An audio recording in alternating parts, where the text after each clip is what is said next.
नमस्कार, आप देख रहे हैं एटीवी न्यूज राजस्थान। मैं हूं आपके साथ रमशा शमीम। आइए नजर डालते हैं आज की कुछ बड़ी खबरों पर। अतिक्रमण के नाम पर तोड़फोड़ के मामले में हाई कोर्ट ने मौके पर वहां बसे परिवार को राहत दी है।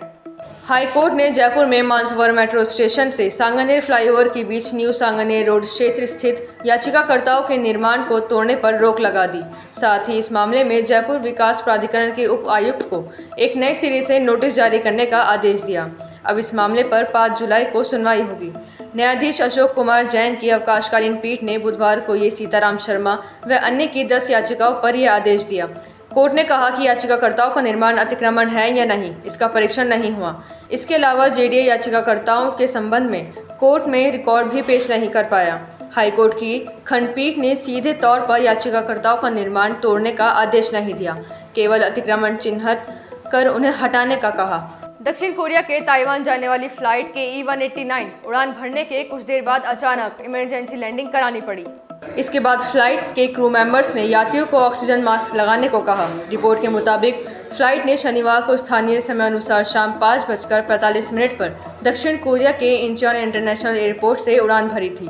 उड़ान के 50 मिनट बाद ही उसमें तकनीकी खराबी आ गई। इसके कारण फ्लाइट 15 मिनट में ही 26,900 फीट नीचे आ गई।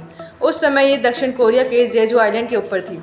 तब विमान के प्रेशर सिस्टम ने तकनीकी खराबी का सिग्नल दिया, जिसके बाद फ्लाइट को टेक ऑफ की लोकेशन इंचियोन अंतर्राष्ट्रीय हवाई अड्डे पर उतारा गया।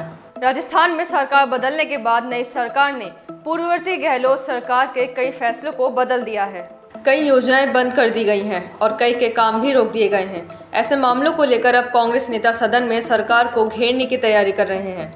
3 जुलाई से विधानसभा सत्र शुरू होने वाला है। इस सत्र से पहले कांग्रेस विधायक दल की बैठक होगी और जिन मुद्दों पर सरकार को घेरना है उन पर चर्चा होगी। कांग्रेस के प्रदेशाध्यक्ष गोविंद सिंह डोटासरा का कहना है कि भजनलाल सरकार ने कई महत्वाकांक्षी योजनाओं को द्वेषतापूर्वक बंद कर दिया। इससे प्रदेश की जनता को काफ़ी परेशानियों का सामना करना पड़ रहा है। इस संबंध में सदन के अंदर सरकार ने जवाब मांगे।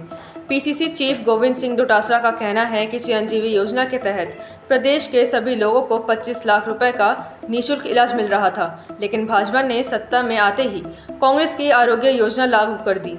अब 25 लाख रुपए के बजाय केवल 5 लाख रुपए का ही इलाज हो रहा है। साथ ही चिरंजीवी दुर्घटना बीमा योजना को भी बंद कर दिया गया। साउथ अमेरिका देश बोलिविया में बुधवार को तख्तापलट की कोशिश नाकाम हो गई।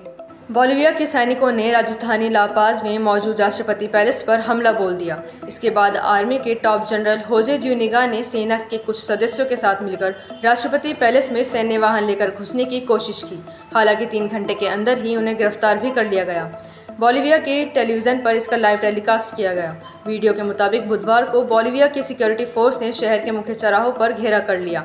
इसके बाद एक मिलिट्री वाहन राष्ट्रपति पैलेस के अंदर दाखिल होने की कोशिश की। इसके बाद एक मिलिट्री वाहन राष्ट्रपति पैलेस के दरवाजे पर टक्कर मारने लगा। इस दौरान सैनिकों ने अंदर दाखिल होने की कोशिश की। सेना प्रमुख जनरल होजे ने कहा कि वे देश में लोकतंत्र का पुनर्गठन करना चाहते हैं। वे राष्ट्रपति लुइस ऑर्से का सम्मान करते हैं, लेकिन देश की सरकार में बदलाव लाने की जरूरत है। सोनाक्षी सिन्हा ने 23 जून को long time boyfriend Zaheer Iqbal से शादी कर ली है। शादी के बाद कपल पहली बार डिनर डेट पर निकले हैं, जिस दौरान उन्हें परिवार और दोस्तों का भी साथ मिला है। इस डिनर डेट पर सोनाक्षी की मां पूनम सिन्हा, वेटरन एक्ट्रेस पूनम ढिल्लन और हुमा कुरैशी भी शामिल हुई थी। सोनाक्षी सिन्हा और ज़हीर इकबाल को बुधवार रात को मुंबई के एक रेस्टोरेंट के बाहर स्पॉट किया गया है। सोनाक्षी ने रेस्टोरेंट में एंट्री लेते हुए पति ज़हीर के साथ पैपराजी को पोज दिए और फिर ससुर इकबाल रत्नासी के गले मिली। इस पार्टी में सोनाक्षी और ज़हीर की करीबी दोस्त हुमा कुरैशी भी मौजूद रहीं। ऐसी न्यूज़ को देखने के लिए बने रहिए एटीवी न्यूज़ राजस्थान के साथ। तब तक के लिए नमस्कार।